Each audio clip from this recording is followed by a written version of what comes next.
ಯಾರೆಲ್ಲ ತಮ್ಮ ಇಷ್ಟದ ಕ್ಷೇತ್ರಗಳಲ್ಲಿ ಗೆಲ್ಲಬೇಕು, ಏನಾದರೂ ಸಾಧಿಸಬೇಕೆಂದು ಬಯಸುತ್ತಾರೆಯೋ ಅವರು ಮೊದಲು ತಮ್ಮಲ್ಲಿ ಇರುವಂತಹ ಕೆಟ್ಟ ಅಭ್ಯಾಸಗಳನ್ನು ಬಿಡಬೇಕಾಗುತ್ತದೆ.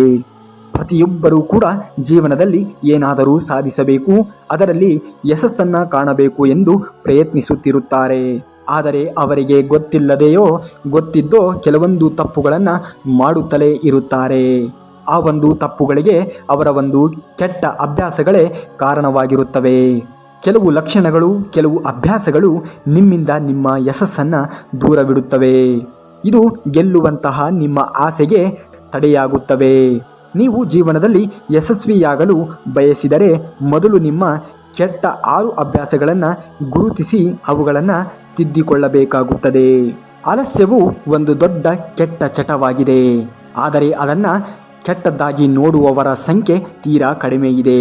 ಸ್ವಲ್ಪ ವಿಳಂಬ ಅಷ್ಟೇ ಅಲ್ವಾ ಅಂತ ಭಾವಿಸುತ್ತಾರೆ. ಆದರೆ ಇದೊಂದು ಕೆಟ್ಟ ಅಭ್ಯಾಸ ಅಂತ ಗುರುತಿಸುವುದಿಲ್ಲ. ನೀವು ವಿಳಂಬ ಮಾಡುತ್ತಿದ್ದರೆ ನಿಮ್ಮ ಯಶಸ್ಸು ನೀವು ವಿಳಂಬ ಮಾಡಿದಷ್ಟೇ ಆಗುತ್ತದೆ. ಇದು ನಿಮ್ಮ ಯಶಸ್ಸಿಗೆ ಪ್ರಮುಖ ಅಡ್ಡಿಯಾಗಿರುತ್ತದೆ.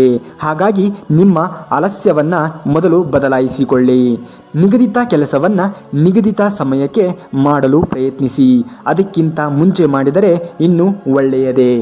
ಯಶಸ್ವಿಯಾಗಬೇಕಾದರೆ ಮೊದಲು ನಿಮ್ಮಲ್ಲೊಂದು ಸರಿಯಾಗಿರುವಂತಹ ಗುರಿ ಇರಬೇಕು.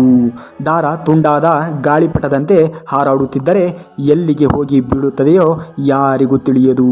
ಆದ್ದರಿಂದ ಮೊದಲು ಗುರಿಯನ್ನು ಹಾಕಿಕೊಳ್ಳಿ. ಯಾವ ಮಾರ್ಗದಲ್ಲಿ ಪ್ರಯಾಣಿಸಬೇಕು ಮತ್ತು ಆ ಗುರಿಯನ್ನು ತಲುಪಲು ಎಷ್ಟು ಕಷ್ಟ ಇರುತ್ತದೆ, ಎಷ್ಟು ಕಷ್ಟವನ್ನು ಪಡಬೇಕು ಎನ್ನುವುದನ್ನು ನೀವು ನಿರ್ಧರಿಸಿಕೊಳ್ಳಬೇಕಾಗುತ್ತದೆ.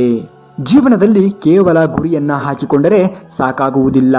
ಅದನ್ನು ಸಾಧಿಸುವ ಪ್ರಯತ್ನವನ್ನು ಕೂಡ ಪ್ರಾರಂಭಿಸಬೇಕು. ಪ್ರಯತ್ನವಿಲ್ಲದಿದ್ದರೆ ಯಶಸ್ಸು ಸಾಧಿಸಲು ಸಾಧ್ಯವಿಲ್ಲ. ನಿಮ್ಮ ದಾರಿಯಲ್ಲಿ ಎಷ್ಟೇ ಅಡೆತಡೆಗಳು ಬಂದರೂ ಕೂಡ ನೀವು ಅಂತಿಮವಾಗಿ ಜಯಶೀಲರಾಗುತ್ತೀರಿ. ನೀವು ಪ್ರಯತ್ನಿಸದೇ ಇದ್ದರೆ ನೀವು ಹೇಗೆ ಗೆಲ್ಲುತ್ತೀರಿ, ಗೆಲ್ಲಲು ಸಾಧ್ಯವಾಗುತ್ತದೆ ಎನ್ನುವುದನ್ನು ಒಮ್ಮೆ ಯೋಚಿಸಿ ನೋಡಿ. ಕೆಲಸ ಆರಂಭಿಸುವ ಮೊದಲೇ ನೀವು ಸೋಲುವ ಭಯ ಮನಸ್ಸಿನಲ್ಲಿ ಇದ್ದರೆ ಮೊದಲೇ ಅದನ್ನು ತೊಡೆದು ಹಾಕಬೇಕು. ಭಯ ಇದ್ದಾಗ ಮನಸ್ಸಿನಲ್ಲಿ ಯಾವುದೇ ರೀತಿಯ ರಿಸ್ಕನ್ನು ತೆಗೆದುಕೊಳ್ಳಲು ಸಾಧ್ಯವಿಲ್ಲ. ನೀವು ಸೋಲಿಗೆ ಹೆದರುವುದಿಲ್ಲ ಅನ್ನುವುದನ್ನು ಮೊದಲು ಖಚಿತಪಡಿಸಿಕೊಳ್ಳಬೇಕು.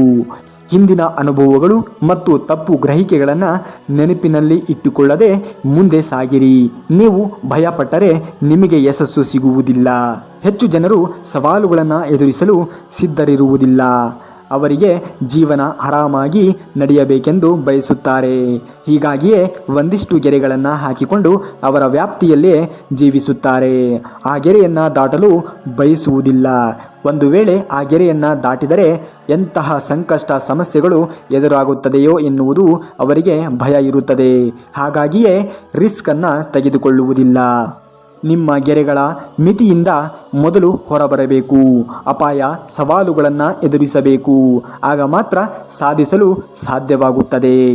ನಿಮ್ಮ ಬಾಡಿ ಲ್ಯಾಂಗ್ವೇಜ್ ನೀವು ಪಡೆಯುವ ಗೌರವವನ್ನು ನಿರ್ಧರಿಸುತ್ತದೆ. ನಿಮ್ಮ ದೇಹ ಭಾಷೆಯಿಂದ ಜನರು ನಿಮ್ಮನ್ನು ನಿರ್ಣಯಿಸುತ್ತಾರೆ.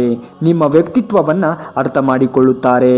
ಆದ್ದರಿಂದ ನಿಮ್ಮ ಮಾತುಗಳು, ನಡೆದುಕೊಳ್ಳುವ ರೀತಿ, ಕಾರ್ಯಕ್ರಮಗಳು ಕ್ರಮಬದ್ಧವಾಗಿಯೇ ಇರುತ್ತವೆ ಎಂಬುದನ್ನು ಖಚಿತಪಡಿಸಿಕೊಳ್ಳಿ.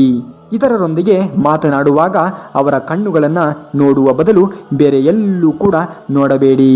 ನಿಮ್ಮ ಧ್ವನಿ ಮೃದುವಾಗಿರಬೇಕು. ನಿಮ್ಮ ಬಾಯಿಯಿಂದ ಕೆಟ್ಟ ಪದಗಳು ಬಾರದಂತೆ ನೋಡಿಕೊಳ್ಳಿ. ಇದೇ ರೀತಿಯಾಗಿರುವಂತಹ ಇನ್ನಷ್ಟು ಮಾಹಿತಿಗಳಿಗಾಗಿ ನಮ್ಮ ಚಾನಲ್ನ ಸಬ್ಸ್ಕ್ರೈಬ್ ಮಾಡಿಕೊಳ್ಳಿ ಅಂತೇಳಿ ಹೇಳ್ತಾ ಮುಂದಿನ ವಿಡಿಯೋದಲ್ಲಿ ಸಿಗುವವರೆಗೂ ಧನ್ಯವಾದ. ಕರುನಾಡಿಗೆ.